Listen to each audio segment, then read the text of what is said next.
Welcome to the Municipality of South Dundas' regular council meeting with his team and team staff for Monday, October 30th, 2023. We'll call the meeting to order after we reconvene into open session at 6:02 p.m. Moved by Councillor Smith, seconded by Councillor Ward. All in favor? Carried. I have a motion that it be resolved that council direct administration to carry out all actions as specified in the closed session minutes. Moved by Councillor Vino, seconded by Councillor Ward. All in favor? Carried.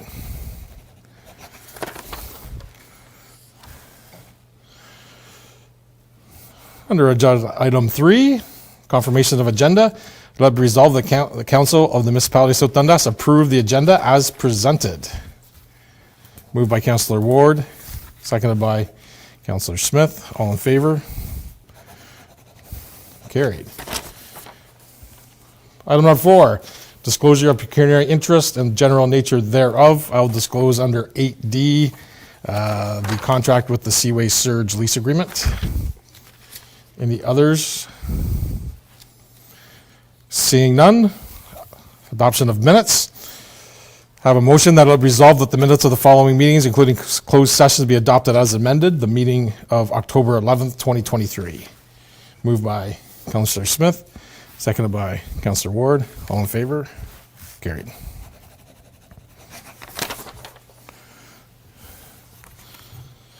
Okay, we're going to kick off 3 delegations tonight. First delegation, we have Ms. Shauna Baggs here from the Cornwall Business Enterprise Center. Welcome, Ms. Baggs. Here today. My name is Shauna Baggs, and I manage the Cornwall Business Enterprise Center. First, I'd like to just take a moment to give you a bit of a background or overview of what the center is all about. The center's actually been around for quite a while. It was established in 1998, so we're just over 25 years or so. We have a very small team that operates the center. There's myself and our program administrator. We just recently lost our contract position for Digital Service Squad, so we are hiring. So if anybody knows anyone, please send them our way. The center is primarily funded through the province, through the Ministry of Economic Development, Job Creation and Trade. And we service the entire area. So the official name is the Cornwall Business Enterprise Center, but I'd like to say that that is where we're actually located. So we're located at the Civic Complex in Cornwall, but we service the entire region. So we service Cornwall, Akwesasne, Stormont, Dundas, and Glengarry. And really our mission is to provide service for all small business owners throughout the region. Our daily operations are worked through the Cornwall Economic Development Department, and we collaborate with various different municipalities, including South Dundas. We work with Economic Development and Rob Hunter through this office. We also work with United Counties of SDG, Akwesasne, and other departments within the City of Cornwall, like tourism, as well as with the County Tourism Office. As part of a broader network, the Business Enterprise Center is actually part of 54 business enterprise centers across the province, which is excellent because we were able to share knowledge and best practices. We were able to collaborate on a lot of ideas, which helps move programming along much faster. Additionally, we're affiliated with a Regional Innovation Center, or a RIC, which is the launch lab that's located in Kingston. So for all those businesses that are starting out, like a true startup in technology, we often refer them to the RIC Center. So the goal of the Business Enterprise Center is really simple. We want to help small business grow and succeed in Stormont, Dundas, Glengarry, Cornwall, and Akwesasne. And to do this, we have 5 main objectives. So the first is to provide guidance and assistance to business owners through personalized consultations addressing their specific needs and challenges. The second is to disseminate valuable information and resources to small businesses, keeping them informed about market trends, industry insights, and regulatory changes. Objective 3 is to offer training programs and workshops to enhance the skills and knowledge of entrepreneurs, empowering them to really succeed in their business. The fourth is to facilitate mentorship opportunities, connecting experienced professionals with small business owners to provide guidance, inspiration, and support. And finally, the fifth is to foster collaboration and networking among small businesses by organizing events, conferences, and seminars where they can connect with each other and hopefully develop partnerships. So all of these objectives we work on throughout the year, and over the next few slides I hope to be able to show you exactly how we are making this a reality in our day-to-day. So I'd like to point your attention to this big number on the side of the screen. So 98.1% of employer businesses within Canada are small businesses. So if you really think about that number, it indicates the importance and the contribution of the small business sector, not only in Canada, but in Ontario, and even further down to our own community. And 64% of those businesses actually host the total labor force. So small business in anywhere in Ontario is important, but especially so in rural communities because they are a driving force for employment.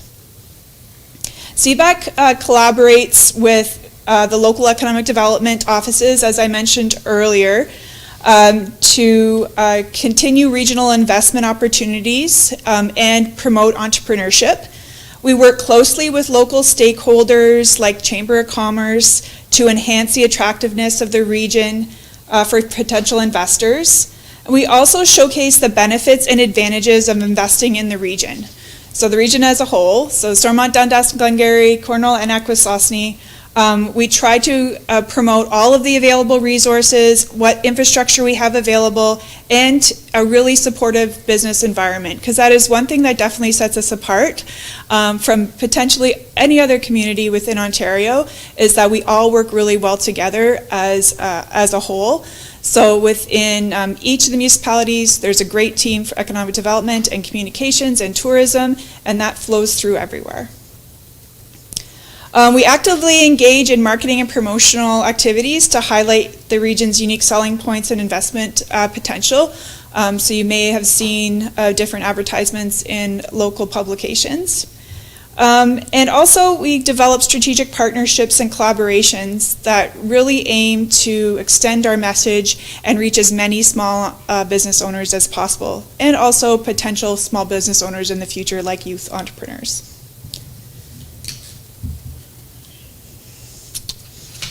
So how we get this done on a daily basis is in a few different ways. So one way in particular is one-on-one consultations. So we meet with business owners of all different sizes really, and all different levels of what stage they're in their business at any particular day. And we offer consultations. So we help them work through getting their business out of their head and onto paper and next steps. We also try to help them as much as we can with guidance through market research and financial planning. We help them register a business, which is just recently changed on the Ontario government's website to hopefully be easier. So registering a business in Ontario, which every business needs to do, whether it be sole proprietorship or partnership. So we help walk them through that process. We offer many different kinds of workshops and training. And these workshops and training, I'll go into a little bit more detail in a minute or two, but they really help to not only encourage knowledge and sharing of knowledge, but also collaboration and partnerships. We also take great pride in one of our programs, which does a lot of training for business plan writing. For those of you who have created a business plan in the past, it's not an easy thing to do. It can be quite overwhelming, and we offer intensive training for business plan writing, and we have quite a few graduates from our Starter Company Plus program. We do also try to really promote funding opportunities, not only with our own center, but in the community as a whole. So when the Regional Incentive Program comes out, for example, we will help to promote that within the community for small business owners in the counties. We also promote different funding initiatives through the province. For example, there is a new EV car charging grant that just came out a week or so ago. So we promote that through not only our website, but on our social media channels.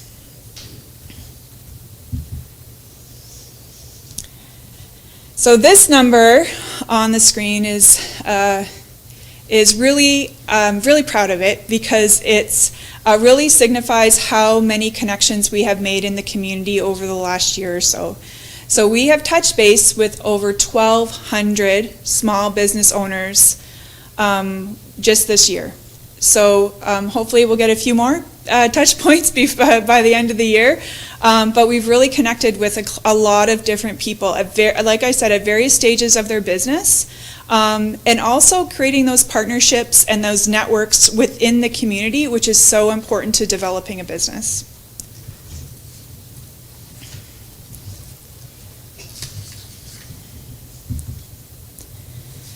We have also completed over 20 different events. And these events we hope to be as inclusive as possible, so we try to ensure that we have the opportunity to either do it online by webinars, so whether you are in Iroquois or if you're in Glen Robertson, one end or the other of the counties, you'll be able to tune in to one of the webinars to really take advantage of the services that we offer. Or if we have it in person, we try to make the venue as inclusive and as accessible as possible. So we always keep that in mind whenever we're having any of our events. So I'd like to draw your attention to the pie chart on the side. So Starter Company Plus is one of the programs that we offer through the center 2 times a year. So we are currently right in the middle of our fall session, and we'll have another one in the spring. And this kind of indicates how many participants are from each, section of their community. So about 40% or so are from SDG, and about 58 or so are from the city. And basically what that breakdown means is that we have over about 125 applicants for the Starter Company program just this year. And through the program, it filters down. They get extensive training, back to that business plan training, financial forecasting.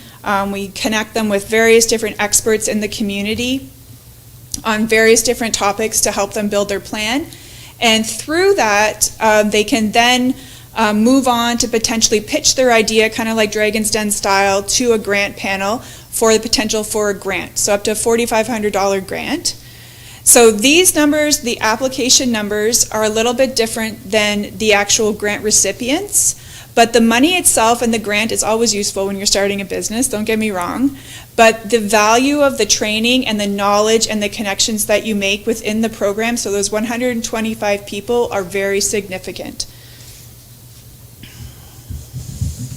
Here's just a few examples of some of the businesses that have taken advantage of Starter Company that have received the grant in the last little while. They're all over the place, all different types of businesses. Next is our Summer Company program. So the Summer Company program is designed for youth. There is a grant component to this one as well, up to $3,000 at the end of the summer. And we've had a wide variety of different summer companies over the course of the last few years. One in particular this summer was a baseball camp here in South Dundas that went really, really well. It was full all summer, which was great to hear. And really, the nice thing about Summer Company is not only it's kind of like a mini course of Starter Company to train new young entrepreneurs that are interested in owning their own business, but also to encourage them to continue on to the following summer. So we are finding that not only do they take part in the program 1 year, but then the next year they're on their own, but they still are in their business. And then sometimes even after that, they take part of the starter company, and that's their full-time job after school. So it's really nice to see the progression. Here you can see some of the different applicants that have taken advantage over the last couple of years. I'm sure you recognize maybe a couple of faces there.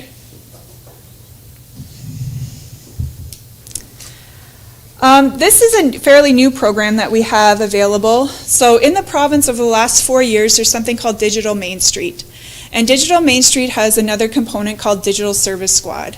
And within our community, we didn't have a digital service squad, so we were missing out on a lot of opportunities for funding and a lot of opportunities for support. So in February, we applied to the province to receive a digital service squad grant, and we were very fortunate to receive one. So that means that through the center, we're able to hire someone, our digital service coordinator, that is able to support businesses with each of these programs and help them not only get extra money through the grant programs, but also start their business in a unique way and to help digitize their business and make them more competitive in the marketplace. So Shop Here, which is a program that I personally took advantage of myself for my small business. It's a service where it helps you do an e-commerce store without with a partner, I guess. It's a student online, and they help you set everything up, and you can bounce questions off of them, and you don't have to pay anything for the first 6 months. Really easy to use, great program. The second is Digital Transformation Grant, and we've been very fortunate to have almost $100,000 in grants to our area in just the last 4 months. So we're just on the cusp of over $100,000. We're just waiting for the final ones to approve. One of the lucky participants in this program that received it, or I shouldn't say lucky, I should say committed entrepreneurs, was Violet's Vault in Iroquois. So she just received one, and we went out to take her picture. So you may recognize her in the picture in a moment. And finally, there's the CDAP, or Canada Digital Adoption Program, which is not to be confused by the larger program at $15,000 through BDC.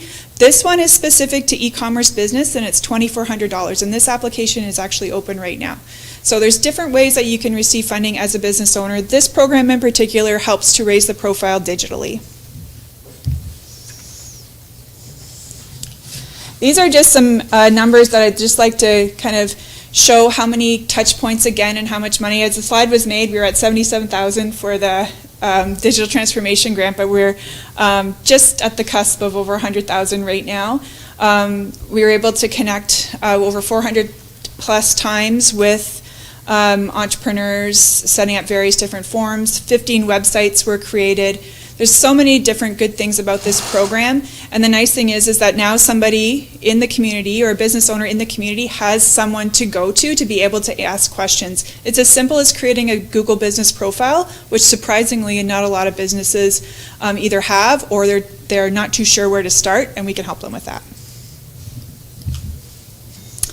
Here's some examples of people that have got the big check picture. And finally, I'd just like to leave you with this last big number. And this one I hold close to my heart, because I honestly believe that although our training and our consulting programs at the center are excellent, and we've had a lot of success and we see a lot of people go through the doors, having these networking events where people can connect on a one-on-one basis and make those partnerships. I've seen it happen, I've heard it happen right in front of me, where you could be at a networking event like the Breakfast Connections event that we had here in South Dundas not too long ago, and make the connections between other business owners that lead to something else in the future is so invaluable. And it's very, very positive that we've had such great participation. So when the slide was made, we're over 900 participants at events now. And they include Breakfast Connections, they include things like Bridges to Better Business, they include things like Artpreneur, and our Entrepreneur Roundtable, which we will be continuing even next year. So with that being said, the Colonial Business Enterprise Center plays a vital role in the small business community and economic development within our region. And I would like to encourage you to follow us on social media, whether through Facebook or LinkedIn. And if you have any questions about upcoming events or just the Business Enterprise Center in general, please take a look at our website, businessenterprisecenter.ca. Thank you. Thanks, Ms. Beggs. Excellent information for us. Questions, comments, Deputy Mayor? Yeah, through you, Mayor Broad, great presentation. Appreciate you joining us tonight. Seems like a worthwhile program and a great opportunity for startup business. My question is, would you happen to know a percentage of long-term success? Because there's one thing to get a business off the ground, which is again is another great opportunity. Your program's a great opportunity. I'm just wondering, do you follow up with these startup businesses from year after year, and have they progressed? Have they grown? Have they, what opportunities and kind of long-term success have they had? Sure, through you, Mr. Mayor. Yes, we try to keep in touch with everybody as much as possible. Of course, starting a business is always tricky, and keeping the business operating is not always easy as well. So I don't have exact numbers, but I can tell you that just from keeping tabs and making sure that people are connected, that I would say on average we have a 75% success rate for sure. Very good. Yep. Very good. Thank you. I do have some questions. Rapid fire, almost. Definition of small business in this application of your programs. So that's a really good question. So small business technically is anything under 500 employees can be considered a small business. For our small businesses that we deal with, like our meat and potatoes, so to speak, are really those mom and pop shops. So like businesses that are 2 to 5 employees. We usually meet people at the very beginning or at the expansion stage. So depending on where you're at in your business journey, then that's usually the people that we meet. That being said, with a lot of our networking events, we attract a wide range of business sizes. So they could be mom and pop shop, but they could also be like Ross Video as an example. Yeah. I noticed on one of the slides the advertising of Choose Cornwall. What's your interactions with Choose Cornwall? So Choose Cornwall is actually their economic development department. It's kind of like they made an SDG version of Cornwall, I guess. So we are part of that office. So if you can kind of picture the civic complex, that's where we sit. And right now we're primarily funded through the province with also additional support from the city. You mentioned you work with Chamber of Commerce, always opportunities for development and better attendance, including our business associations. We have 2 of them. Any advice or help you could give us with those groups? I would love to. Yes, I have spoken to both to the chamber here in South Dundas and the BIA, so they kind of are the same people right now. Yes, we've always included, anytime we post anything on social media or anytime events we have, we always connect with the chambers to make sure that they're aware of the events, and hopefully we'll share that information to their members. There are definitely ways to increase membership, and there's also ways to continue to engage the business community, and that is something that we can help with at the center. Last one for me. When's the next Breakfast Connection meeting? Oh, thank you for asking. It's actually on November 8th, which is next Wednesday in Chesterville, so not too far. And it's at Fat Les's Pub and Poutinerie. So they've been kind enough to open their doors for breakfast, which they normally don't serve. And we are going to be hearing from Job Zone and Spark Synergy, which is going to be talking about employee retention and engagement. Excellent. Any other comments, questions from the team? Councillor Smith. Yeah, thank you, Mayor Broad. Through you, Mayor Broad. I just thank you for your presentation. My wife is currently enrolled in the Starter Company Plus program right now. She loves it. She's learned a lot, and it's been very helpful. So thank you. Thank you. Excellent. Okay. Well, thank you very much for the presentation, and hope to be in touch more and have more interactions than you've had today. Let's have a lot more connections in South Dundas than you've already had. So looking forward to future work. Thank you very much for playing.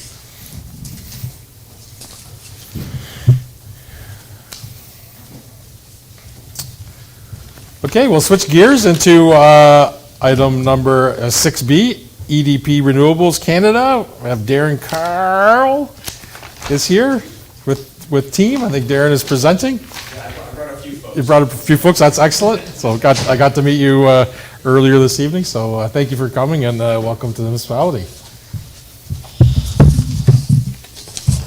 Great. Well, thank you, Mayor, Council, staff. Thanks for having us this evening. Really excited to take the time tonight to introduce our South Branch storage project, which we're proposing. My name is Darren Carl. I'm a Senior Development Project Manager with EDP. With me tonight is Laura Bashford. She's a Senior Developer with our team as well. Going to take an opportunity to introduce the company, introduce the project, the opportunity which we've got with the IESO currently with the province, and talk a little bit about the request for support on the project. So I will let Laura do a quick introduction to EDP. Thank you very much. And yeah, just to introduce the company. Thank you very much. That's us. Yeah, to introduce EDP Renewables Canada. So we are headquartered in Toronto. We have 7 full-time employees that work out of the Toronto office and also remotely from Calgary and Ottawa. We've been developing projects since 2012 and currently have 2 operational sites which are located in North Stormont and South Dundas, which are Nation Rise Wind Farm and the South Branch Wind Farm. So we are supported by EDPR North America, which is headquartered in Texas. So they have over 1,000 employees that work out of 8 regional offices. Together, we've developed more than 9,600 megawatts of large-scale renewable projects, and we have successfully operated successfully are operating, 8,400 megawatts of those projects. And so this next slide here sort of highlights a couple key things and key points about our Canadian projects, as well as shows the full continent and our scale. So we currently have 58 wind farms in operation, 10 solar parks, and as I mentioned, operating out of 8 regional offices.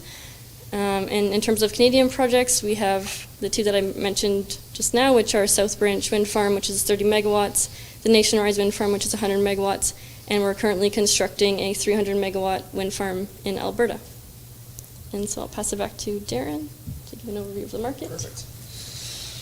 Okay, yes, so what we want to talk about tonight is the ISO's long-term one procurement plan they have. So they're currently, they've actually just released the awardees from the expedited procurement they completed. What we're proposing here for the South Branch battery storage project is under long-term 1, which is a procurement of 1,600 megawatts of storage projects. There is a non-storage component to this, which is some natural gas projects. As you can see here, we are in the middle of that timeline. So we kicked that off as of September of this year. The goal is submissions to be submitted by December the 12th of this year, and we should have contract award by May of 2024. So a bit about how we play into this procurement. So EDP Renewables Canada, we are a qualified applicant under the process.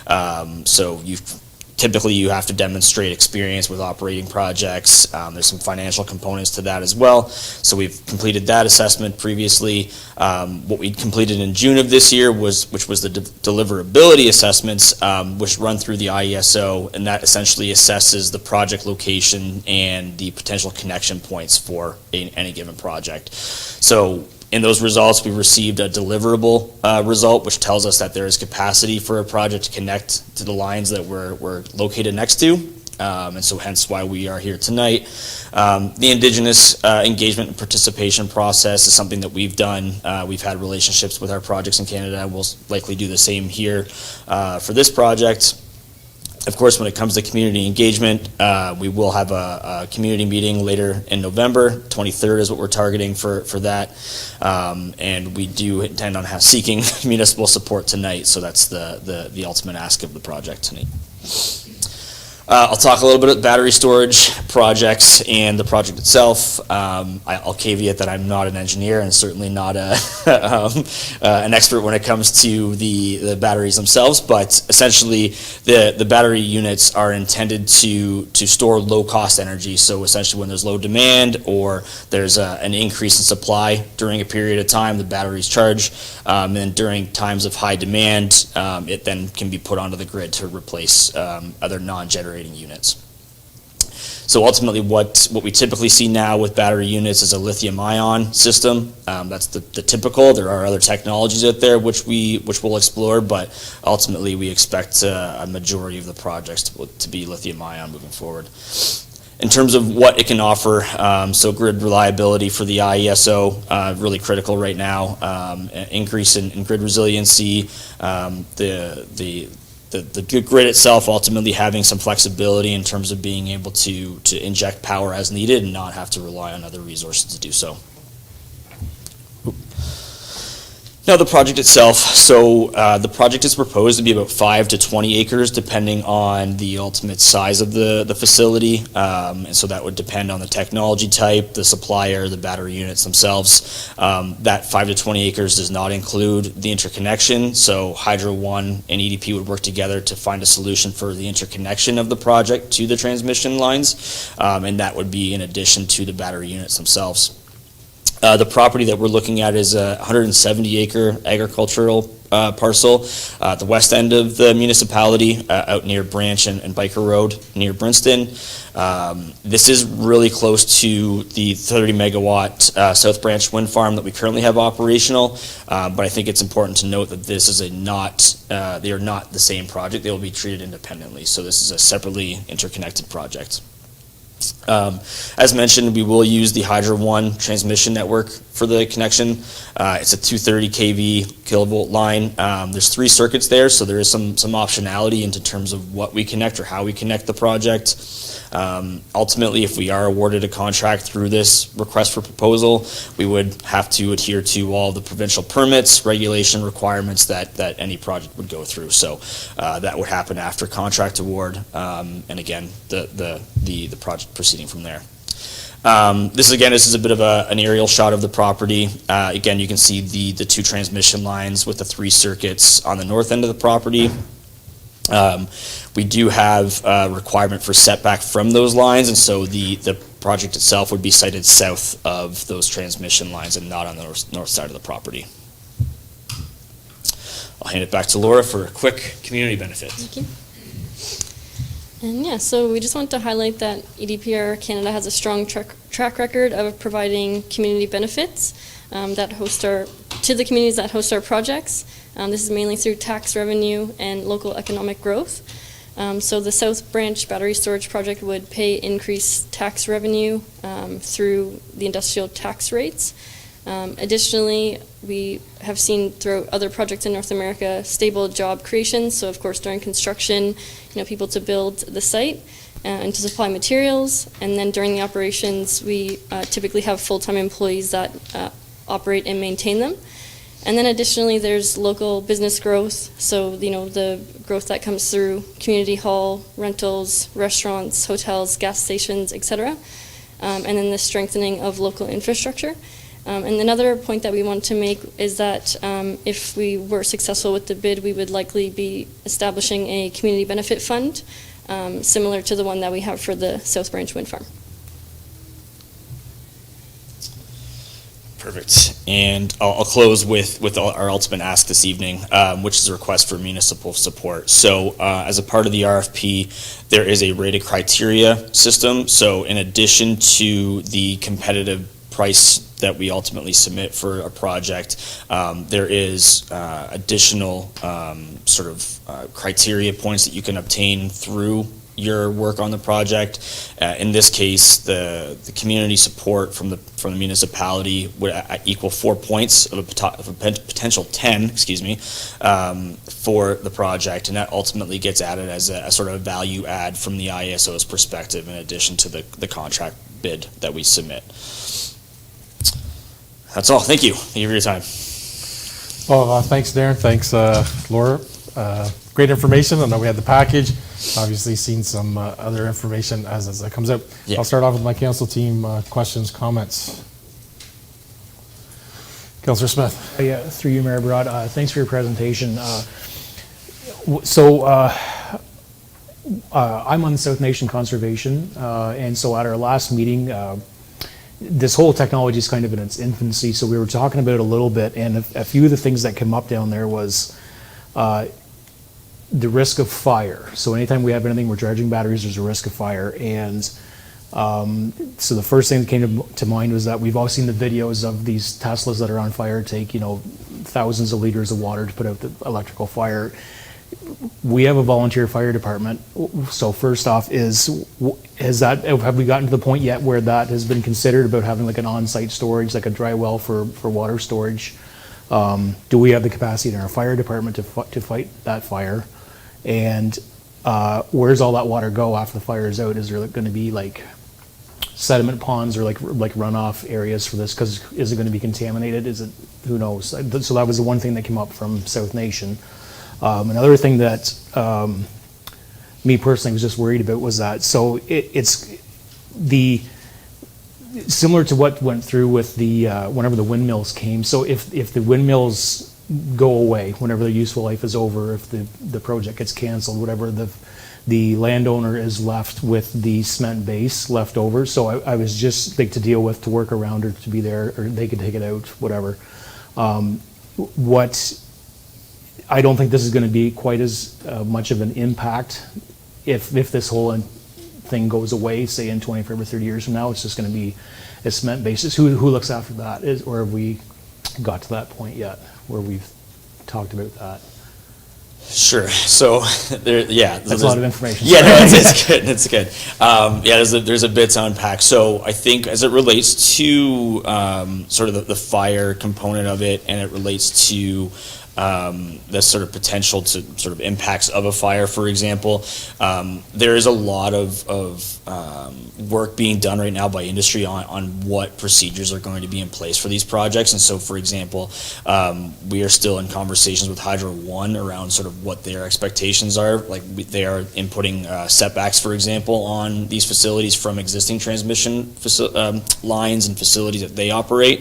And so the permitting process that we'll go through with the province will require us to adhere to a number of sort of standards and design requirements around fire and how that's to be controlled and maintained. The units themselves, a lot of the new technology is being designed to address the fire concerns in terms of like the units that they frame them in, the sort of essentially the units to control or can kind of reduce the ability for the fire to escape the unit itself. So there's a lot of that when it relates to the technology. I think that the permits that come along with these projects will be, like I said, ultimately designed to address a lot of those concerns, but certainly something that we've heard and will continue to work on. As it relates to the local component of it, we want to, in the event we were successful, we would certainly want to sit down with emergency services to talk through and sort of do a tour or do some sort of introductions and training around what that would look like and how we could address any sort of fire safety concerns and the response to the event of a fire. And so that's something we've done for our different facilities, batteries or not. We would do that again here in this situation.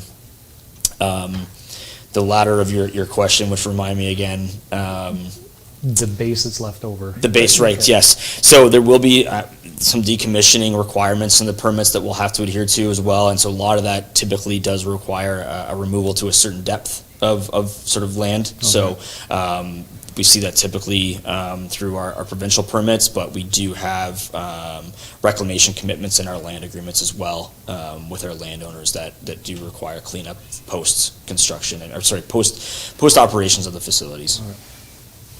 Hope that answers some of that. Yeah. Some of that. Councillor Ward. Thank you, Mayor. So first off, I want to say this idea is pretty cool. I know it's very popular in other countries like Australia, so it's nice to see Canada moving in this direction as well.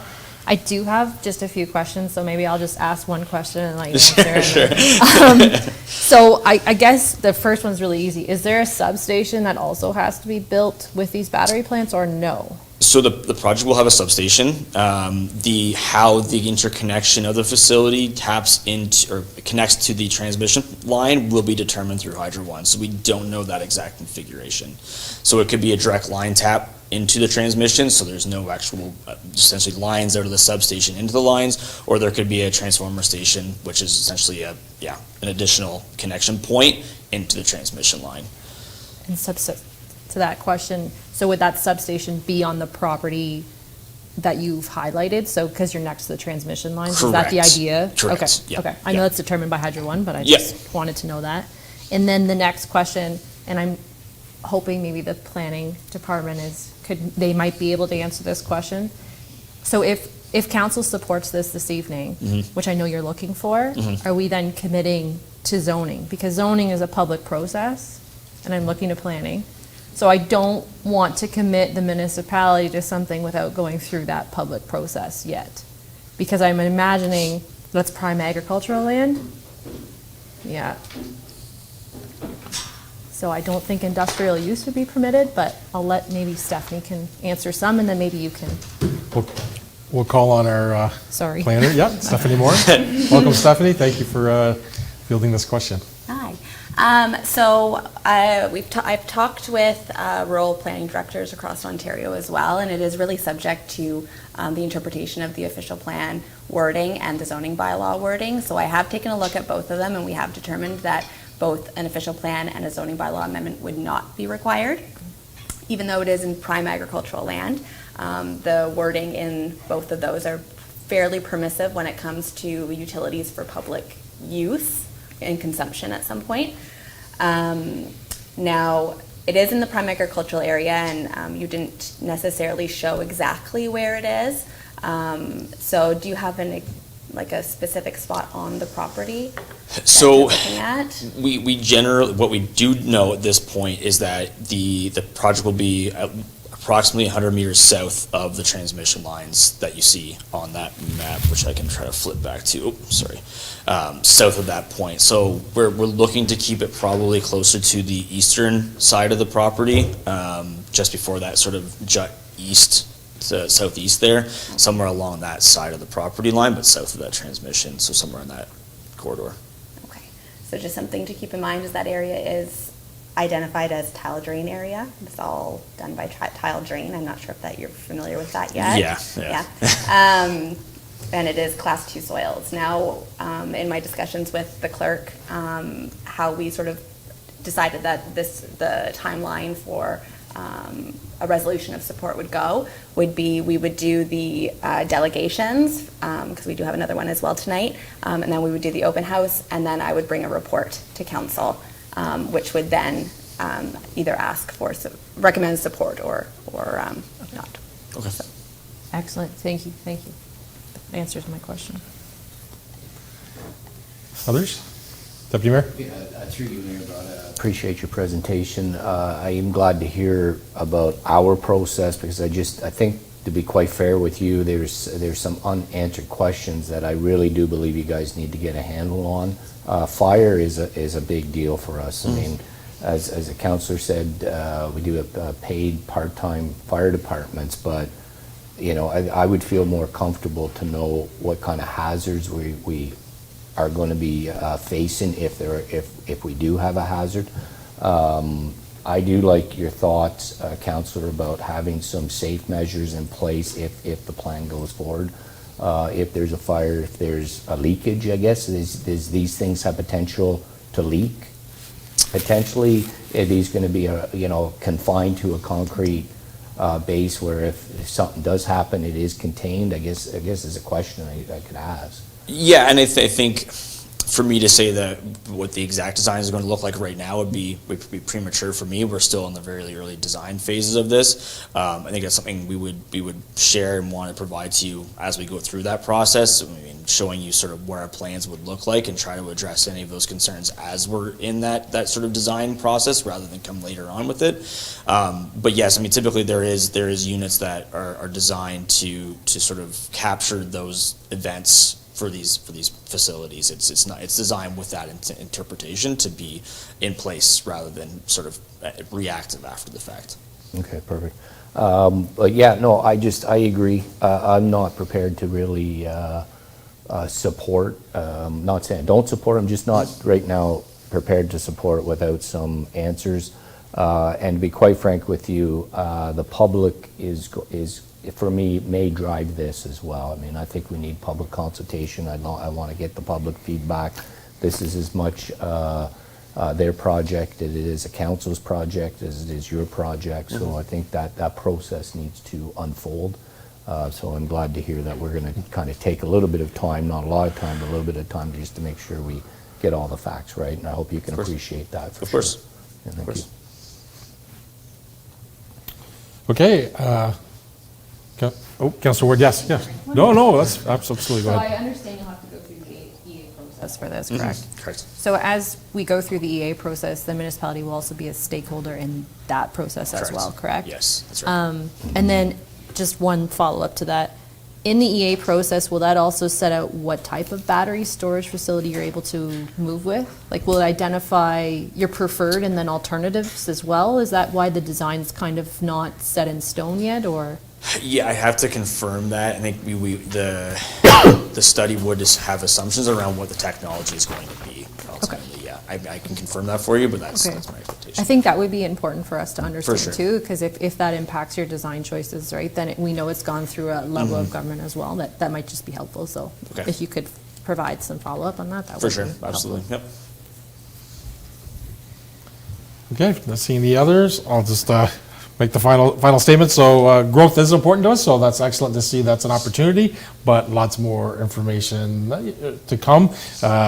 November 23rd is your public meeting, and the only commitment I think we can make, or at least I'll make, is by your deadline you'll know if you have support or not, and that's, I think, the most important part is for you in the application and the point process to know where you're at. So we'll definitely commit to do our due diligence over the next, 4 to 6 weeks to have all that in place. Great, thank you. Thank you. Okay, thanks Darren, thanks Laura very much, and I hope to see you again. Great, thanks for your time, everybody. Thank you. Thank you.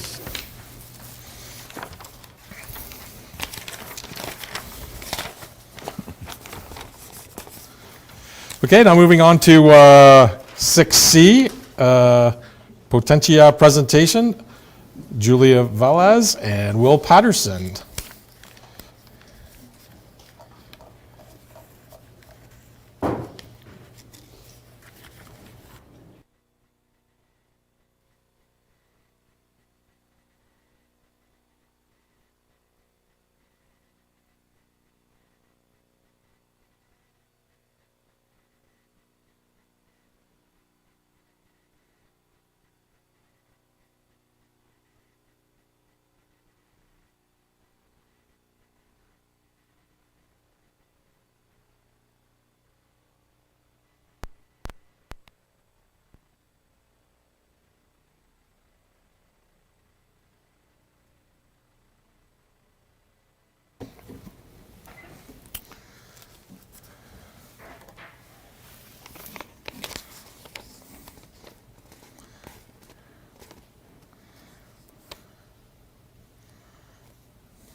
For those watching or listening, we're just in a small delay as we open up a Zoom call to welcome our next guests.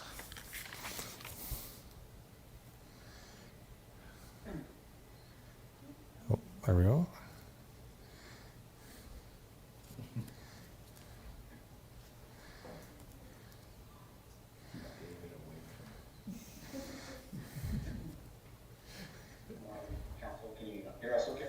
We can hear you. Can you hear us?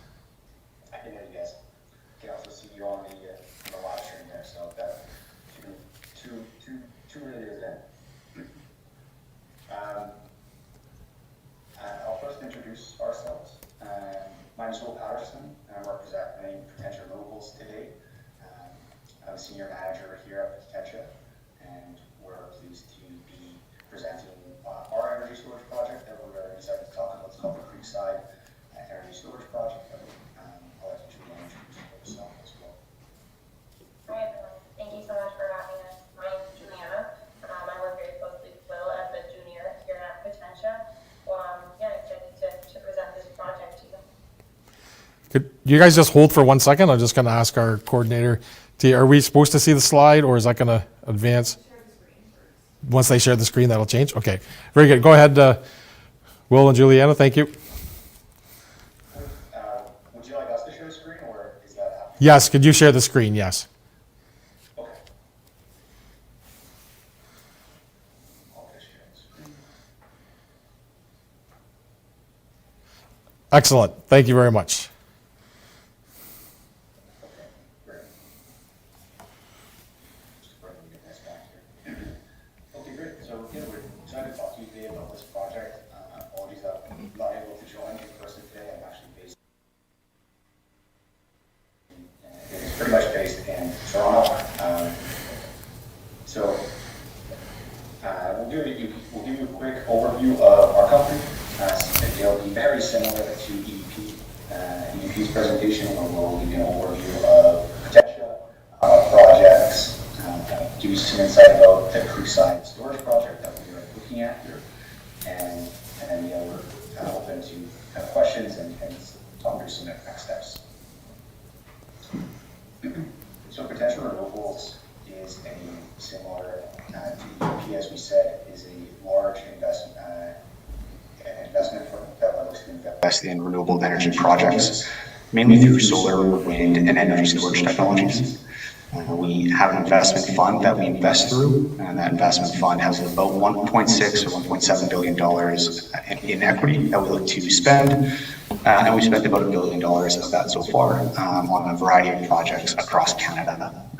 We're a Canadian-owned company, and we look to invest largely in Canada across the nation. We operate have a growing portfolio that we operate. It's about 600 megawatts right now, and it's going to be growing by a few other 100 megawatts soon. Our team has extensive experience throughout Ontario. Our executive team alone has built or been part of, in one way or another, over 30% of all renewable energy projects across Ontario. So we have extensive experience in the province and have some deep roots there. This gives you kind of an overview of what we are developing and looking at. As you can see, most of our focus is in Canada. We are building a couple of energy storage projects right now in Texas.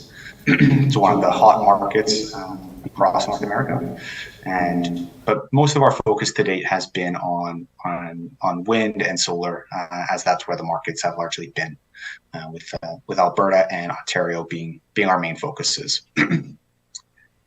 You'll see in Ontario we've got a portfolio of energy storage projects that we are looking to build here. We don't have any operating to date in Ontario, mainly because the market hasn't really been there for energy storage to date. Within Ontario, we do operate a few wind farms, two different wind farms, a hydro facility, and a few hundred solar facilities that are quite small. And so we will operate over 200 megawatts of solar that are located all across the province.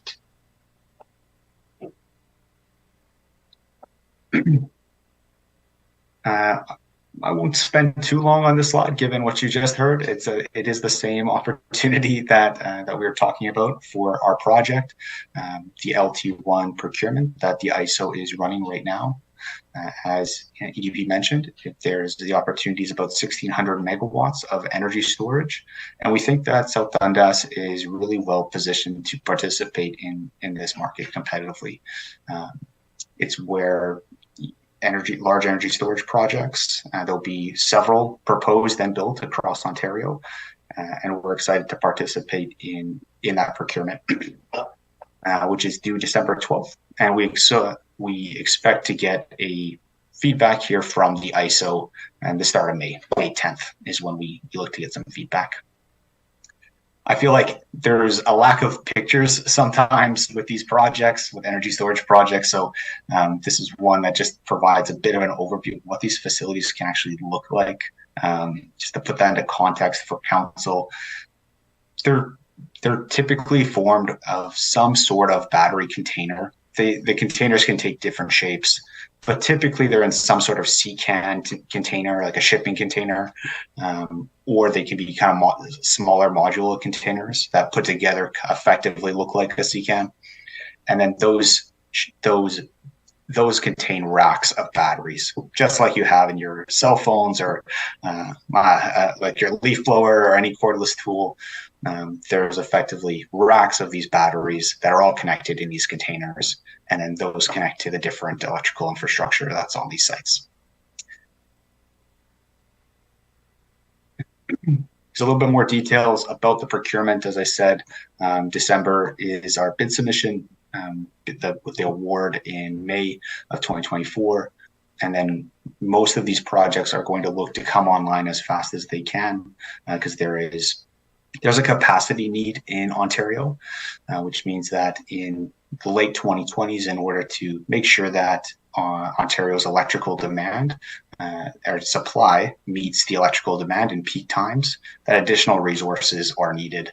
And that's why the Ontario ISO is procuring energy storage facilities and gas facilities. As you've heard, this is how they work. They store energy during times of when there's lots of energy excess, and then they release it when energy is most needed on the grid. There's a little bit more information about our system. So our project here is about a 230 megawatt project. It is located on class 4 soils. It is still on agriculturally zoned land, but we tried to site it on a lower class soils, and it has large setbacks from residences. So it has a 500-meter setback here to residences. It's a pretty rural area, and I think making sure that it stays that way from a viewscape perspective we feel like is important for the community. So as you saw probably in both presentations tonight, both companies are trying to be at least fairly sensitive about where we're siting these projects for the community. We try to give you an indication of where the project is here, and as you can see, it's kind of just located back from the existing transmission lines, and these lines are what the project would connect to. The project would have a substation and then would connect to the existing line. Access for the project is still being kind of discussed, and that's something that we'll likely discuss at our open house, which is upcoming. Initial plan potentially is from Kirker Road, just given the flooding that can happen off South Branch. So that's still to be a little bit of questions that are still to be determined at this point.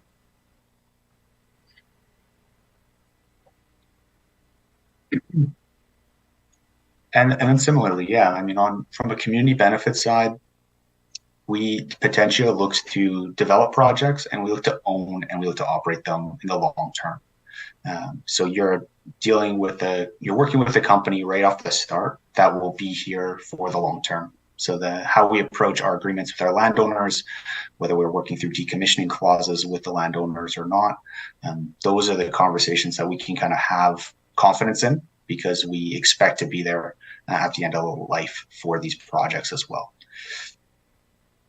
And I hope that gives council and the other people that we're working with some more comfort versus just knowing that you're working with partners that are going to be here on the long term. And because of that, we look to establish good relationships with the community and develop community benefit funds and support the neighbors as best we can in these projects.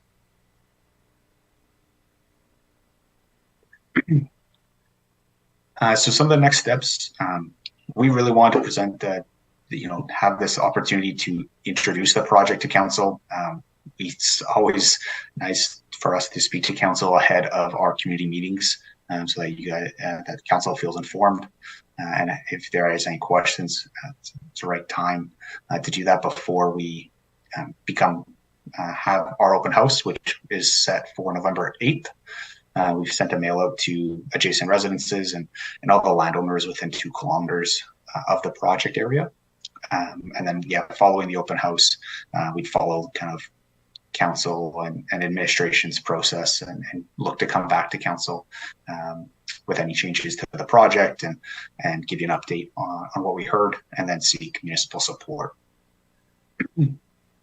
One thing I just wanted to add in this is that under the ISO RFP, municipal support is effectively required to progress the project.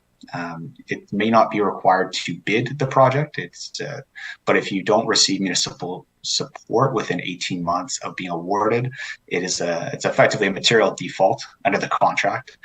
So it is very valuable to proponents, and it's a really strong indication of whether the ISO will consider these projects moving forward. And I think with that kind of concludes our presentation, and we'd love to answer any questions and hear any questions that council may have if there's any left over for us. Of EDP, maybe we just ask the same questions, be fair, and I could just ask them to start off with, as you obviously probably heard. There was a question about fire protection and our part-time fire departments, what training there may be. Can you speak about anything about the fire aspect of the project? Yeah, for sure. On the fire side, there have been a lot of improvements in these technologies. There's different technologies that people are working with. There is lithium ion, but there's many different branches of that. These batteries that we're proposing are iron phosphate batteries, opposed to nickel manganese batteries, which have a higher. The old version of nickel manganese have a higher likelihood of fire and thermal runaway. It is still possible with any lithium ion system to have thermal runaway. So because of that, there is really important universal kind of standards that these systems are designed to.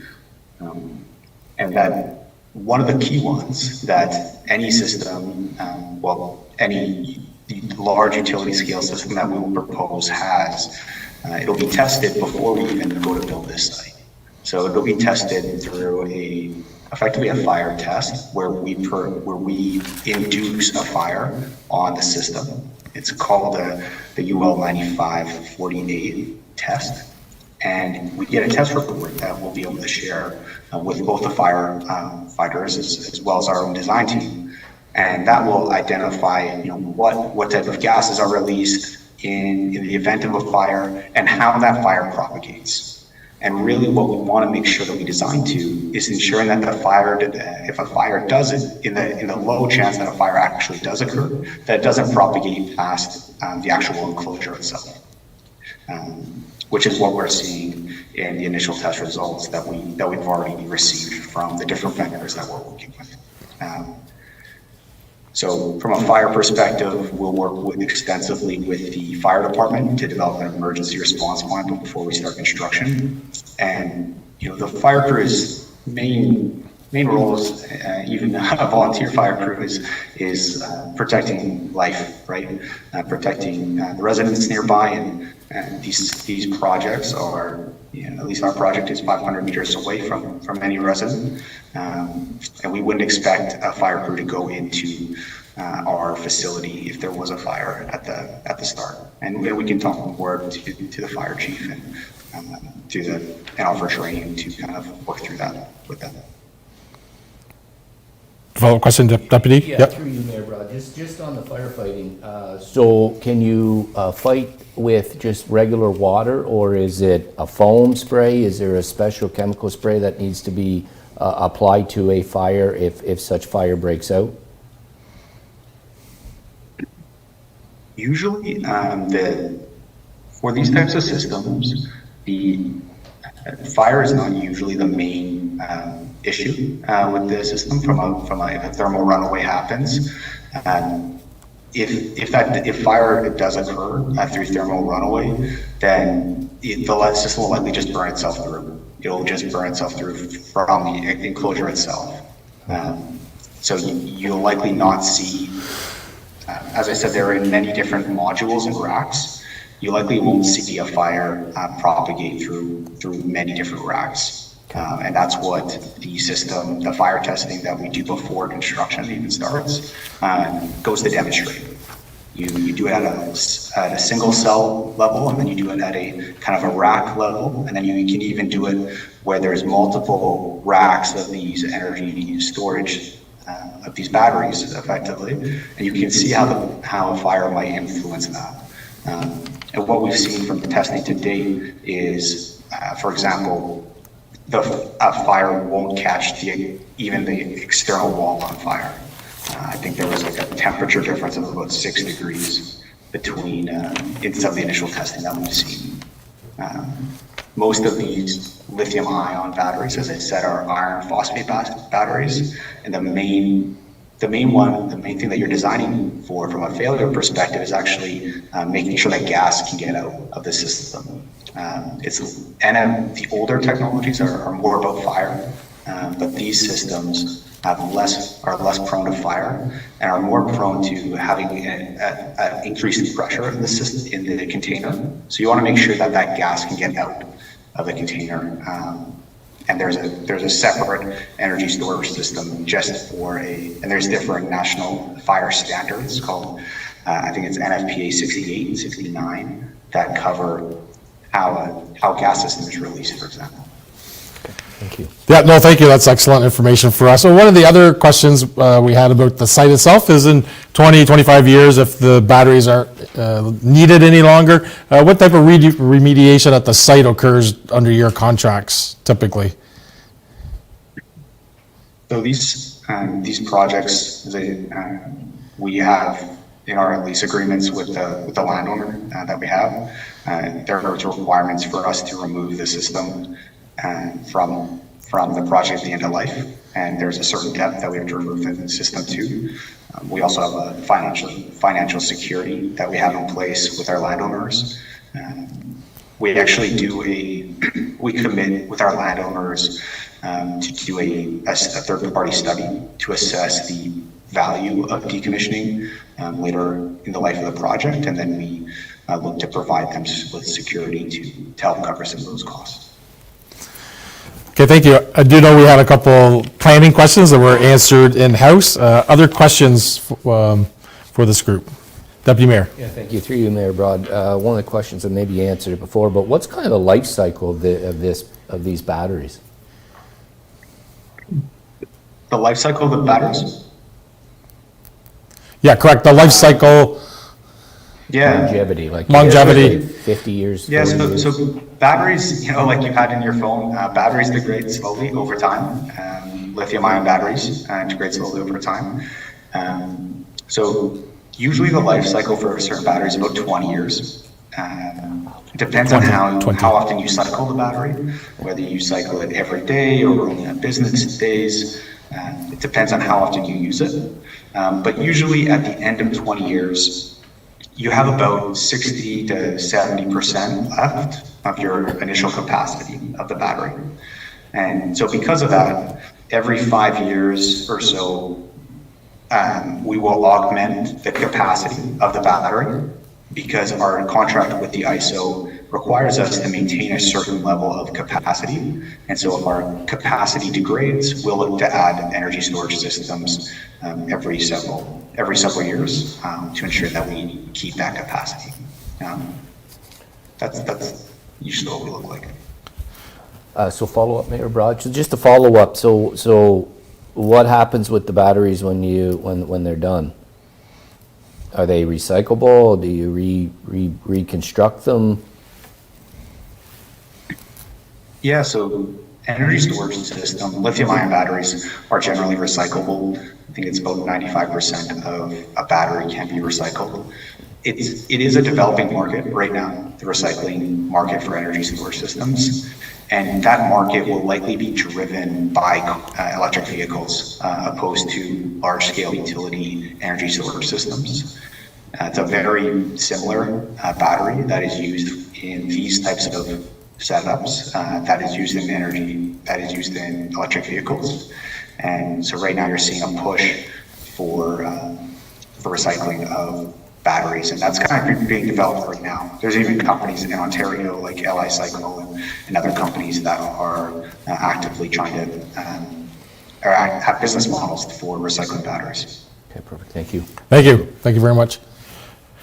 Councillor Ward. So I'm just wondering what the likelihood of IESO approving two almost identical projects, almost side by side in our township would be.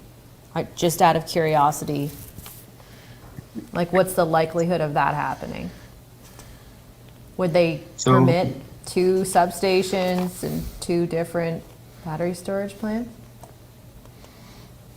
It depends on how each project is looking to connect.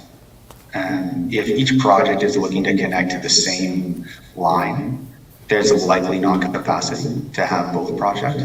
And I don't know the line that the other project is looking to connect to. But if there's 3 transmission lines here, and each transmission line appears to have capacity to connect energy. So there is a potential that multiple projects could be awarded in the municipality. The bid overall is extremely competitive. There is about 44,000 megawatts proposed for 1,600 megawatts of capacity. So it's an extremely competitive bid. Okay, thank you. Appreciate that. Ms. Moran, question from our planner. Just to add on that, I did talk to IESO about a month or so ago, and they did basically echo the exact same thing, is that there is potential that multiple projects could be awarded in the same area. Okay, good to know. So I'll just wrap up and close with the same information I shared with EDP. Certainly our commitment is to do our due diligence over the next 6 weeks and meet the deadline for application of December 12th to make sure and you have scheduled the public sessions, and for any of our work on our side, questions we have and reports that we need to do, we'll ensure that we meet the deadline for your group as well as the other group. So certainly appreciate your presentation and excellent information shared, Will and Juliana. Thank you very much. Thank you. Thank you for your time, Council. Thank you.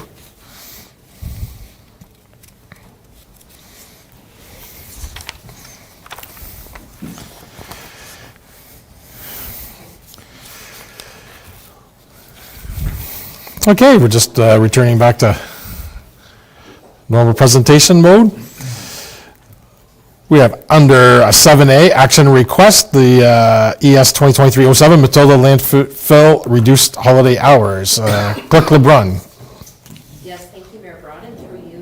The municipality operates a landfill site Matilda, which is open to the public Tuesday to Friday from 8 to 1 and Saturdays from 8 to 4. Last year, council granted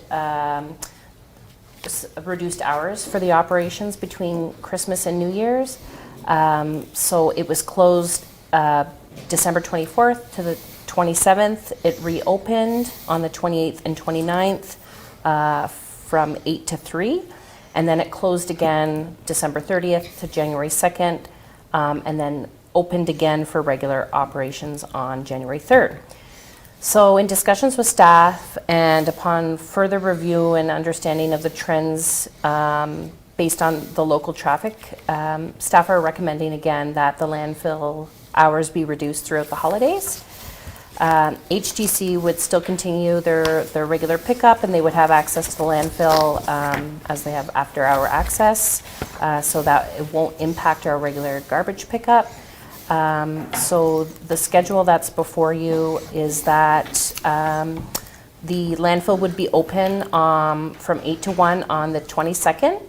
It would be closed the 23rd, 24th, 25th, and 26th. It would reopen again on the 27th and 28th, which is a Wednesday, Thursday, from 8 to 3. Closed again between December 29th and January 1st, and then reopen again on January 2nd from 8 to 1. So that's our recommendation today, and happy to answer any questions. Thank you, Quick LeBrun. People might have thought I was crazy when I asked to get this on the agenda, get it carried with, but we had snow this morning, so Christmas is not that far off. Any questions or concerns? I think it was just good to get this on the agenda, just address it, and so we can make sure that we're prepared for our seasonal advertising come 1st of December, that we know the hours of the landfill site, and the said staff can make their work plans as well. So thank you for that. So I have a motion that Council of the Municipality of South Dundas approve the limited hours as outlined in Schedule A during the Christmas holidays at the Matilda landfill site for 2023. Moved by Councillor Ward, seconded by Councillor Vino. All in favor? Carried. Thank you.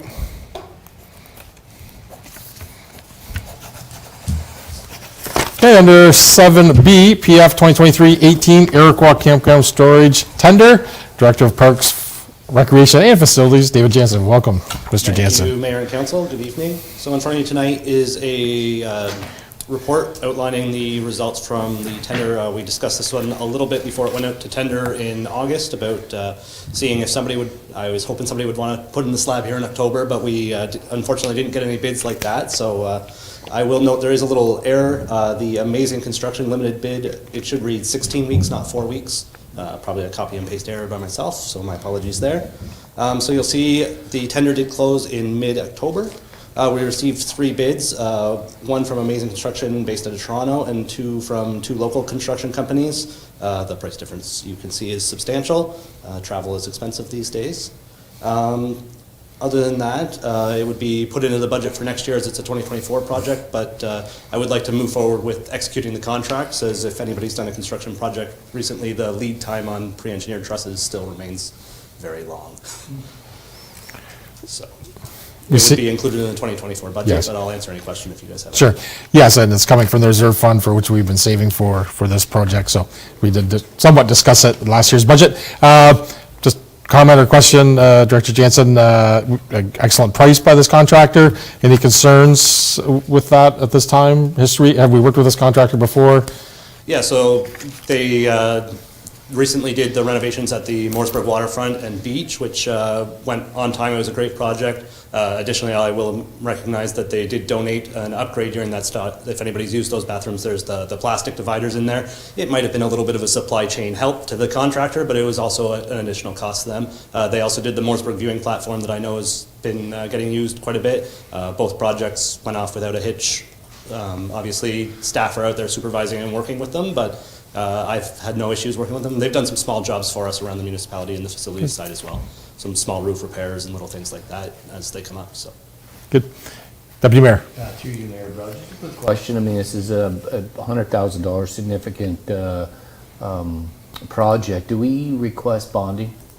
So in our tenders, we usually, how I usually lay it out is we have our 10% holdback for the 45-day lien period. And if it's a contractor we've never worked with, depends. Usually I use the 100,000 as just about my cutoff. It's pretty standard in the construction industry now as to whether or not you bond. Mm-hmm. Usually if I wouldn't have worked with them, so like Matilda Hall last year, we hadn't worked with the contractor before, I leave it in the tenders that we reserve the right as the municipality to request a bond. Obviously they are able to charge an addition for the bond, but that's a small amount of money. But if we've never worked with them, that's sort of how we write it into our tenders so we can request it after the fact if we've never worked with them, or if the bids come in much higher than we were expecting and we still go through with it and we want the protection of bonding. Okay, perfect. I appreciate you doing that, and that's kind of the same philosophy as what we use as well in employment where I'm at, so thank you. Good. Any other questions, comments? Okay, I have a motion that Council accept report PF 2023-18 to award the Iroquois Campground Storage Building Construction to J&M Contracting in the amount of $98,387. Moved by Councillor Smith, seconded by Councillor Vino. All in favor? Carried. Thank you very much. Does that plug not work? Sorry, I was trying to charge.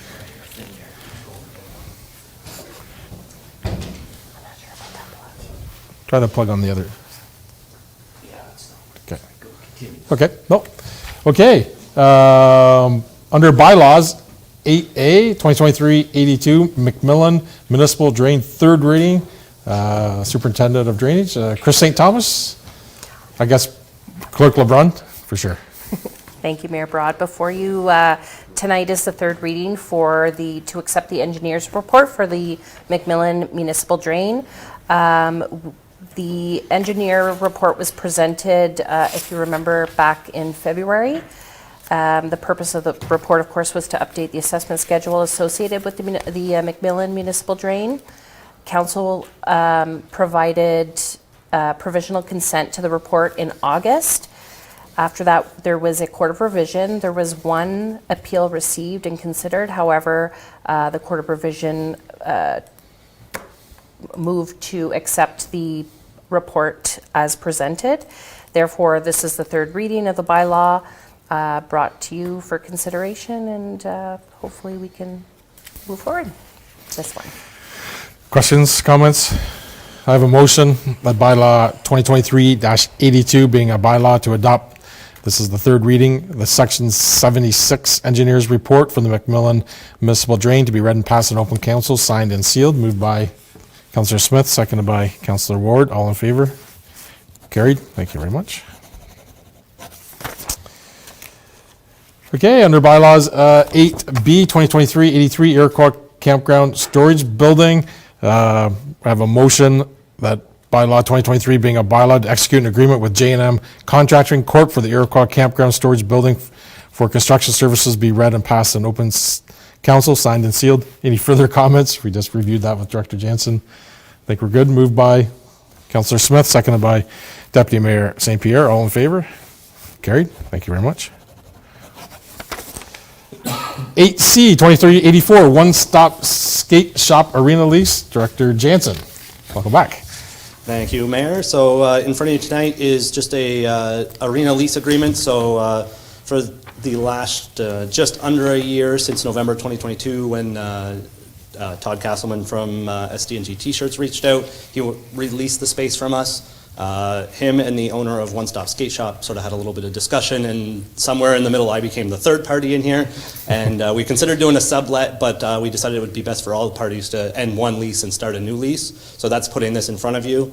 So it's almost the same lease. There's a few minor little updates that I made within the lease, and rent has continued to go up. So I'm sorry to One Stop Skate Shop, but it's not the same deal that Sports Fix had back in the day, and it continues to go up there. Yeah. But other than that, the only thing that I will mention is that the lease it's sort of month to month, and you'll see that the termination is 30 days for him, 90 days for us. This is because when the arena entrance project does happen, that space will be renovated and turned into a dressing room.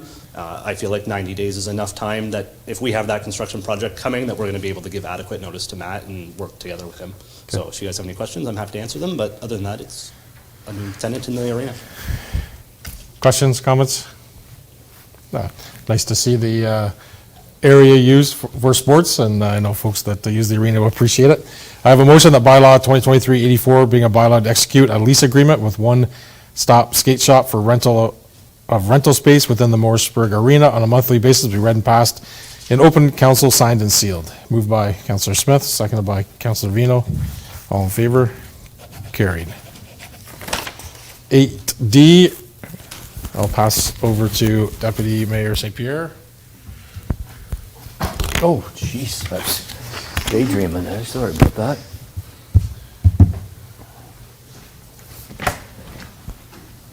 Okay, thank you very much. So we have a report for the execution of agreement with the Seaway Surge Baseball Club. Clerk LeBrun, would like to give us some more information? Before you is the agreement between the Seaway Surge Baseball Club and the municipality. If you remember, there was a request to council that came through in September asking for the use of some, or asking for leasing some storage space for the Seaway Surge Baseball Club for their equipment. So this discussion was had, and council wished to proceed with this. So before you is the agreement. It's for the temporary storage of baseball equipment at the previous Iroquois Medical Center, medical clinic located at 5 College Street, otherwise known as the Dundas Archives. So before you is the 6-month agreement with the Seaway Surge for the use of their storage equipment. You'll note that it is we've decided to go on a month-by-month agreement, and with a 30-day notice, termination notice by either party. And happy to answer any questions you might have, but the lease is before you to approve. No, it seems like it's a pretty straightforward agreement, but ask Councillor Vino, you have any questions or concerns? Just want some new information, I guess, since this Deputy Mayor and I were at County Council, and it seems as though the local courts, they were going to decommission the court here in town at the end of its lease, which is this fall, I believe. December, yeah. So I realized that would be after the time that the Surge would want to be storing their equipment. However, I know security was a bit of an item that we talked about with where the equipment's going to be located in the facility in Iroquois, because it's kind of open to everybody. So we kind of thought whenever they were decommissioning them, we're like, oh, maybe that might be a decent spot for the Surge, you know, from the security standpoint. But I guess they probably need the storage now, I presume. Yeah, So, I'm assuming they do. Yeah. But to your point though, Councillor, I think that is maybe a great secondary option, that if we're successful in leasing the building in Iroquois, that if the space is still available, maybe then we can potentially we can just transfer that over and they can use the space in the courtroom. So at least it gives them an option. So I think that's a good option to have. Maybe we'll be successful and be able to lease out both spaces as well. So, Yeah. Any other comments or concerns? Okay, can I get I guess I'll have to read that. That the Council of Dundas execute an agreement with Seaway Surge Baseball Club, Inc. for the purpose of authorizing rental space for the temporary storage of baseball equipment within the municipality-owned building located at 5 College Street, Iroquois. Do I have a mover and a seconder? Perfect. All in favor? All right, thank you.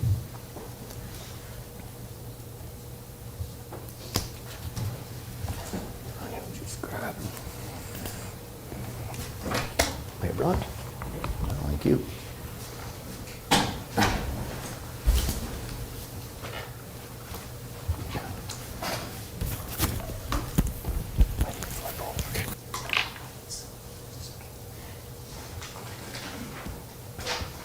Thank you, Deputy Mayor. Moving to 8E, 2023-86, Council Remuneration Policy. Clerk LeBrun. Yes, thank you, Mayor Broad. Council, before you is a presentation that I've put together to highlight some of the recommended changes that we would like to make to our remuneration policy.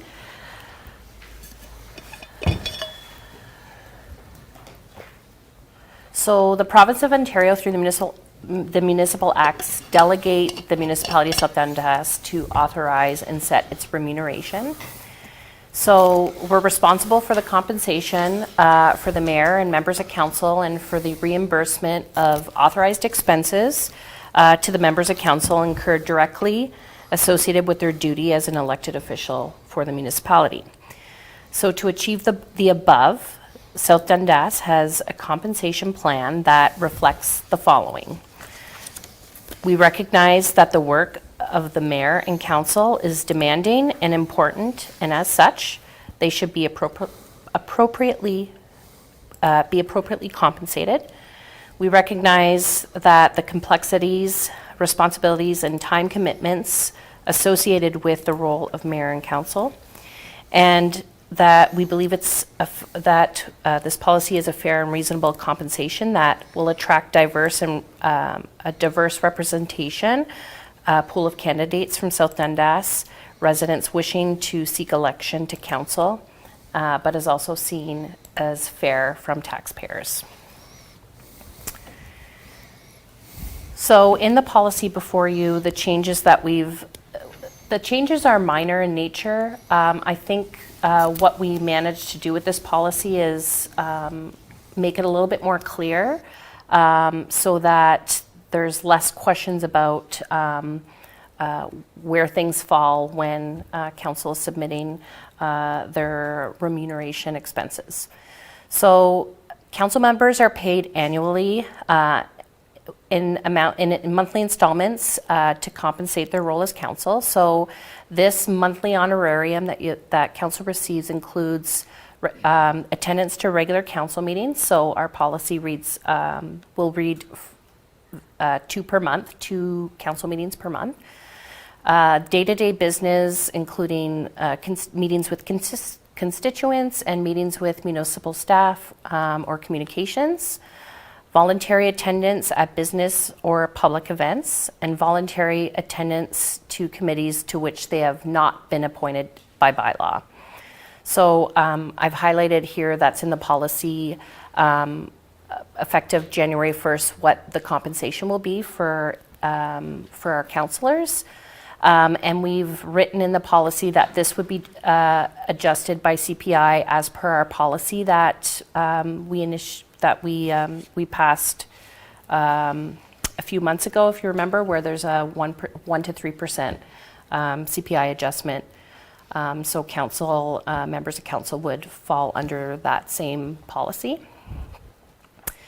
So for special meetings, committee of the whole meetings, and committee meetings, your council members are paid for their attendance at these meetings, and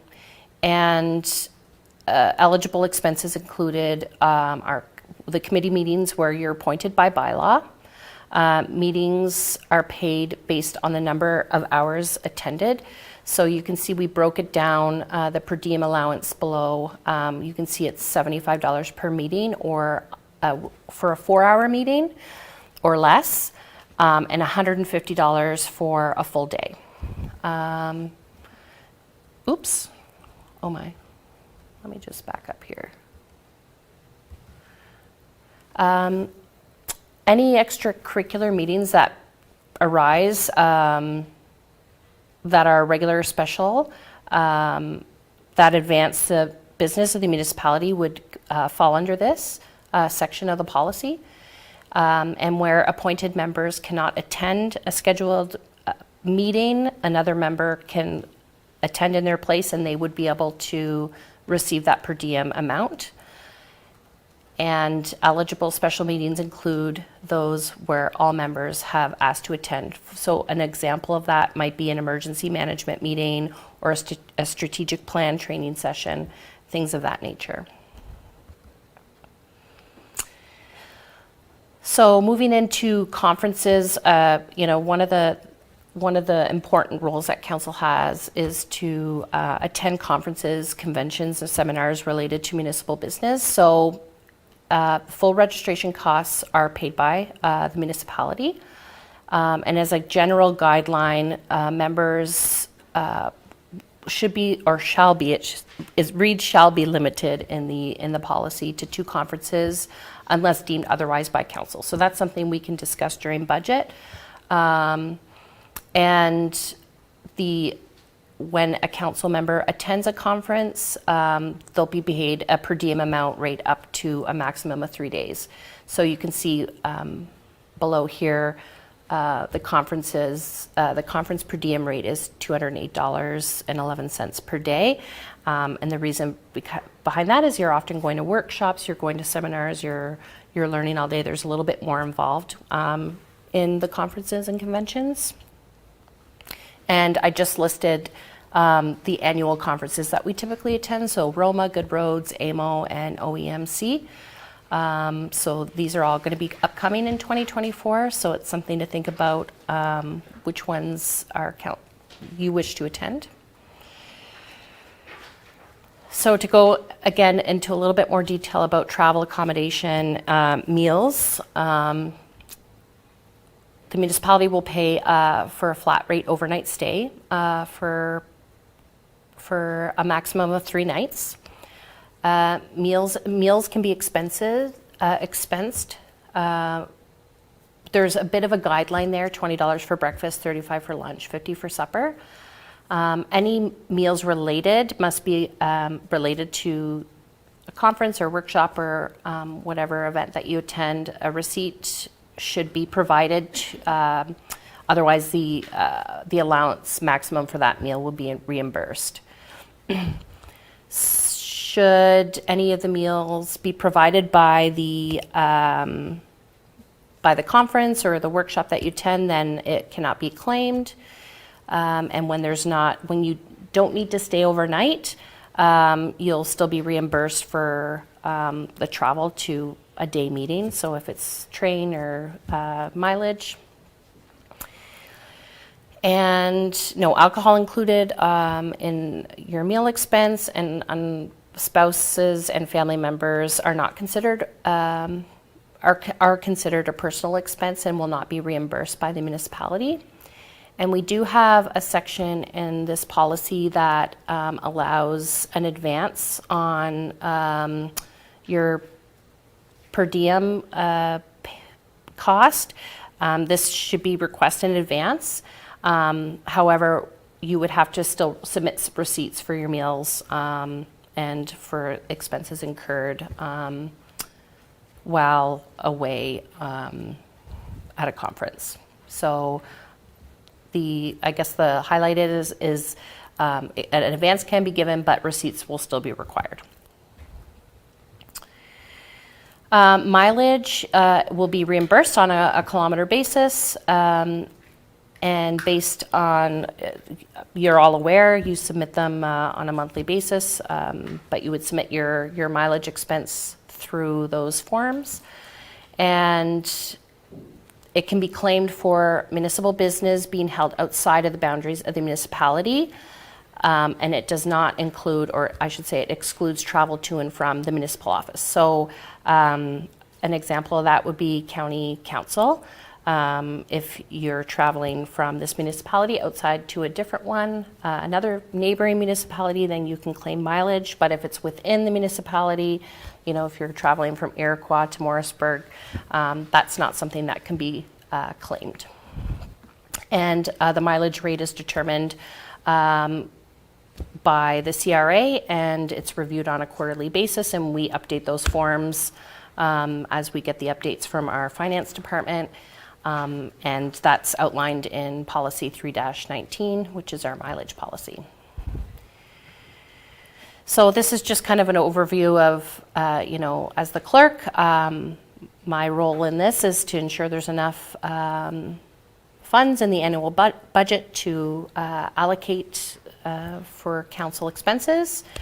From time to time, council will need to approve a list of conferences, seminars, conventions that are in the best interest of the municipality, and can consider request for attendance, and shall consider request for attendance by council members to attend conferences, seminars, conventions not previously approved. So if there's a conference that council feels that they would benefit from or would benefit the municipality, that is something that you can discuss and decide on. And then the expense forms that you're all familiar with shall be submitted to myself, where I would get that processed for you. And I think that's it for that slide. And I'm happy to answer any questions. I don't know if I've missed anything, but happy to discuss it further. Well, that's excellent. Quick one, thank you for that. I do know one of the follow-ups was when we were reading the bylaw before, there were a bunch of repetitiveness in it, and so one said one thing to do and one said not to do, so we wanted to get it clear on that, so the PowerPoint clears up the questions on that. Just a comment on conferences. The Deputy Mayor and myself, as part of County Council, have two paid for through that process. Correct. So just when we think about it during our budget at times, that's what we can think about. Obviously, in 2024, we are somewhat lucky. The two out of town, AMO and East Ontario, both in Ottawa this year, so not much travel required for AMO, and then good roads, and the other one are in Toronto. So, any questions for Clerk LeBrun? Comments? Deputy Mayor? Yeah, thank you, Chief Mayor Rod. I mean, this is more just clean up information and whatnot, and just to clarify some of the stuff. But I just, on our timesheets, I think we're just, I think unless we have an expense, I think our timesheet just should be an automatic. That's what the counties do. We don't have to submit a timesheet unless there's an expense. So it's just automatic, whatever our monthly honorarium is, it's just at the end of the month. And I think we should go towards that instead of waiting for everybody's timesheets to come in and correct if there are any corrections or errors or anything like that. I just think it should just be automatic. I think that'd be, to be quite frank with you, probably less work for you guys. If you have no expense, you have no expense. It'd be my only suggestion. Yeah. Oh. Other comments? Okay. All right, I have a motion that report CS 2023-08 be accepted and the bylaw 2023-86 being a bylaw to establish remuneration for the council members and to repeal and replace policy number 1-7 be read and passed in open council, signed and sealed. Moved by Councillor Ward, seconded by Deputy Mayor St. Pierre. Carried. Okay, boards and committees. So under 9B, STG County meeting on the 16th, and we had a committee of the whole meeting today. Deputy Mayor, any comments for the meeting on the 16th? I know we elected a warden. Okay, thank you. Any chance you can get me a plug-in for that reaches, because that red doesn't work. Sorry, I'm fussy tonight. Thank you.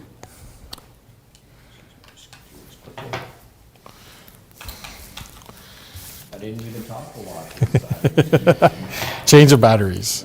And we always check these before the meetings, but sometimes they don't last.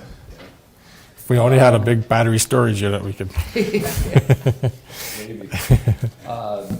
Yeah, well, so today's meeting was really about getting the county council up to date on the level of services that's provided from the various departments at the county level. It kind of stemmed a little, if you don't mind, I can tell a little bit of the history. It kind of stemmed at the county level a couple months ago. It was kind of approved that we were be hiring additional staff for snow plowing and summer maintenance on the transportation department, which stemmed a little bit of a discussion regarding wanting to know, wanting to understand, having measurable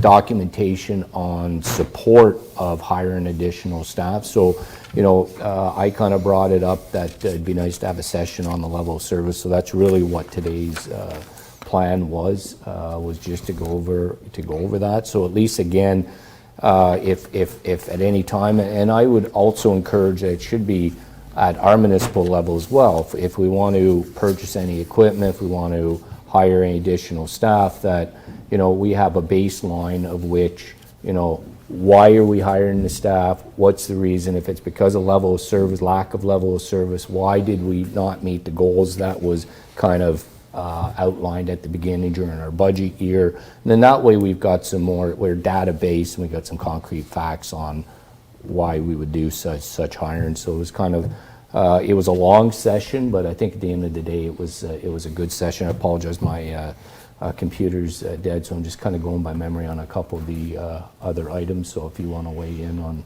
Yeah, so just like just highlight just from today, we reviewed corporate services, finance, IT, library, planning, active, transportation, which was the longest piece, which is the most important. Is we have hundreds and hundreds of county roads through our municipality. Mm-hmm.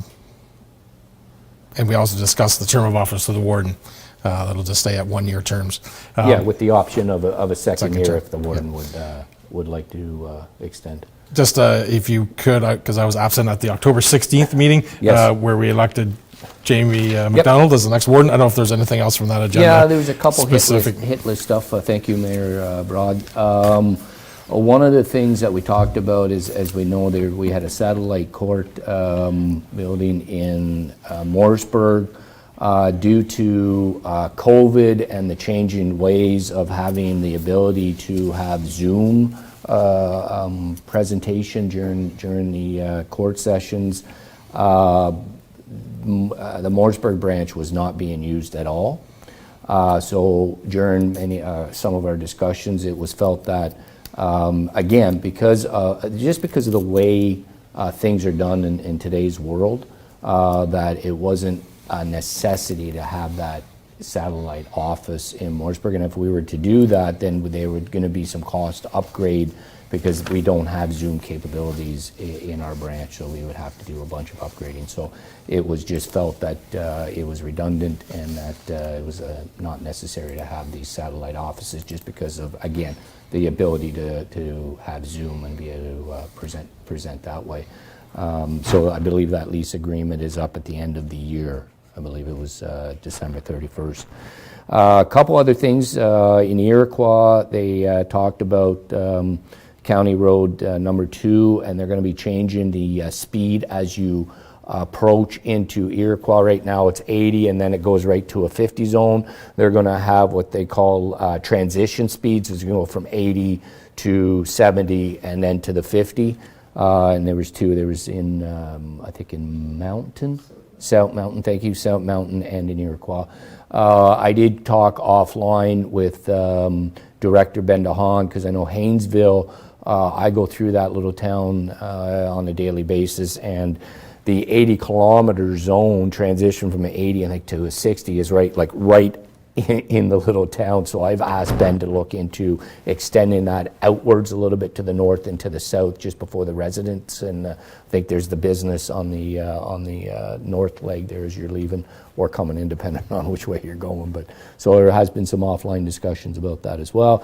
And as you alluded to, the fact that Jamie McDonald will be the SDG counties, as we're now branded, will be the next warden. Excellent. Yeah. Thank you, Deputy, and thank you, Councillor Vino, for attending in my absence. 9C, South Nation Conservation meeting last week. Councillor Smith? Thank you, Mayor Broad. So the meeting that we had on the 19th, one of the big things that was came up there was the opening of the Finley Creek Boardwalk. That happened on the 21st. They had a grand opening. I was not able to go. But with that, they are also now going to be hosting school tours. So field trips, if any of our local schools looking for field trip ideas, it's open. It can. I got clarification on it today. So you could show up, register, show up. I believe there's a small fee just to show up, and you can have, your teacher can be your tour guide while you're there, or if you would like to request one of their staff to be there, a little bit more of a cost involved. They're going to try and recover some of the cost if they have to have staff there. But that's one thing that came up. We also talked about the new Taywin development that's coming on the east end of Ottawa. South Nation is going to be involved a lot in that. So this is going to be basically, they're proposing to build a new community. It's going to be approximately 45,000 people in this new development. So that's going to be almost the size of Barrhaven if it goes the way that it's going to be. So it's going to be a pretty major undertaking. And it's actually funny that one of the last things that we talked about was these battery storage areas coming. That was I wrote down here, new industry battery storage areas. So Yeah. now we're talking about it tonight. So Very good. Thank you, Councillor Smith. 9D, SDG County's library meeting. So we did have a library meeting last week. Certainly reviewed the statistics and correspondence. We reviewed our procedural bylaw. We will be doing a board self-evaluation as part of an ongoing purpose within the library board to make sure we're meeting the needs.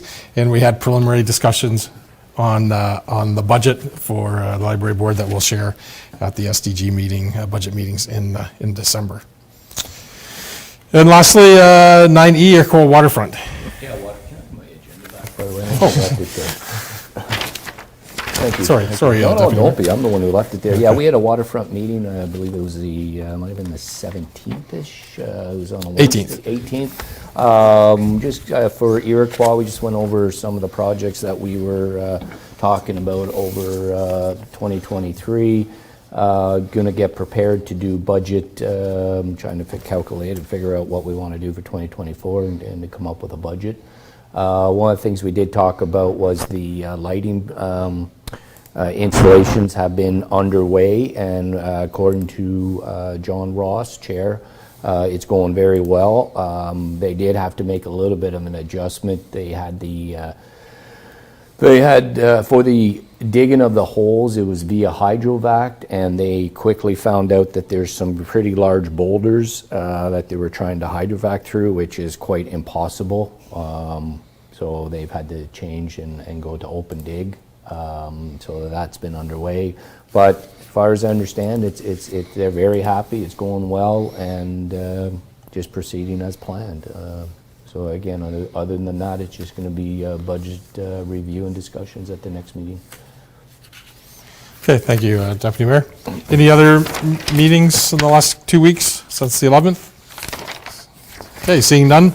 Under consent agenda, so just a reminder that under consent agenda, these are all items that are documents that we've received. When you're viewing your agenda package, something you want to pull out and discuss further, please do that. Otherwise, we just accept the documents and/or we agree with staff to proceed with requests that they have. So, Deputy Mayor?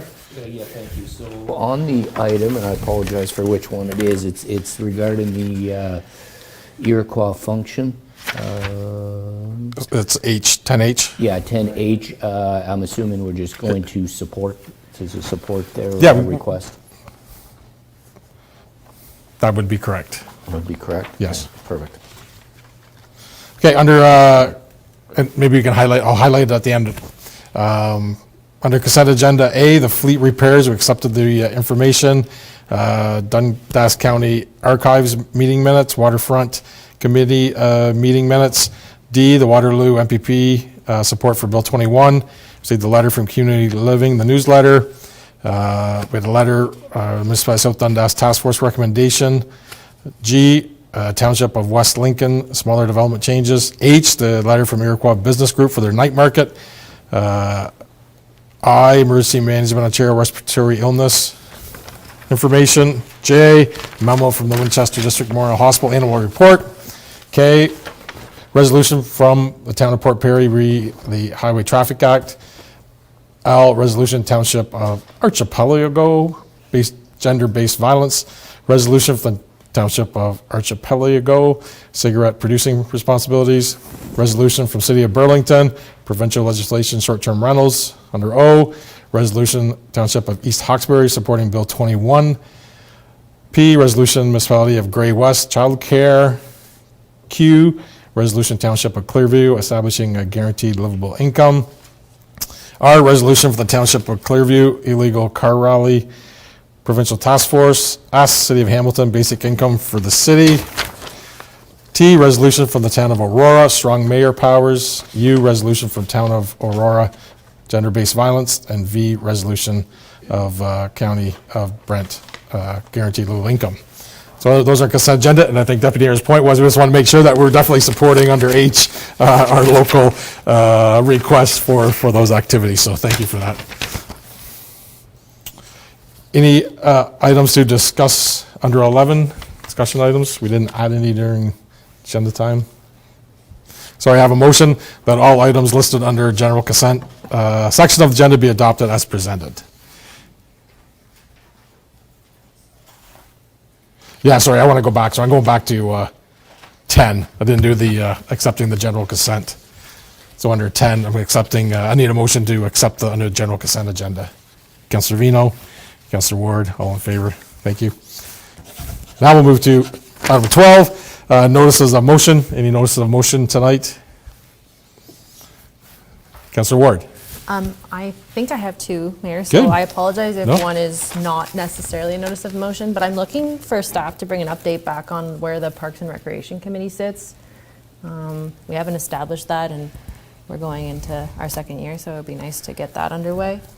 And then the second item is I'm looking for staff to bring back a report on local improvement charges and how they can be utilized moving forward when we're looking at larger infrastructure projects, specifically the Iroquois and Morrisburg Plaza. Just for some information on how that would work. Excellent. Thank you, Councillor Ward. We will direct staff to do so. Thank you. Any others? Seeing none, under 13, ratification bylaw. I have a motion that bylaw number 2023-87 being a bylaw to adopt, confirm, and ratify matters dealt with by resolution be read and passed in open council, signed and sealed. Councillor Ward, seconded by Councillor Smith. All in favor? Carried. And I have a motion that council adjourn to meet at the call of the chair. Moved by Councillor Smith, seconded by Deputy Mayor St. Pierre. Councillor, all in favor? Carried. Very good. No, that's great. Excellent. So as we bring to a close our regular meeting for Monday, October 30th, I would like to thank everybody that attended and presented during our delegations. Certainly want to thank staff for all their contributions to tonight's agenda and their participation. I also like to thank my council team. It was 1 year since the election and almost on our 1 year anniversary. So thank you for all our work. And to all the volunteers out there that continue to do great work in all their activities, we appreciate you and thank you. And until next time,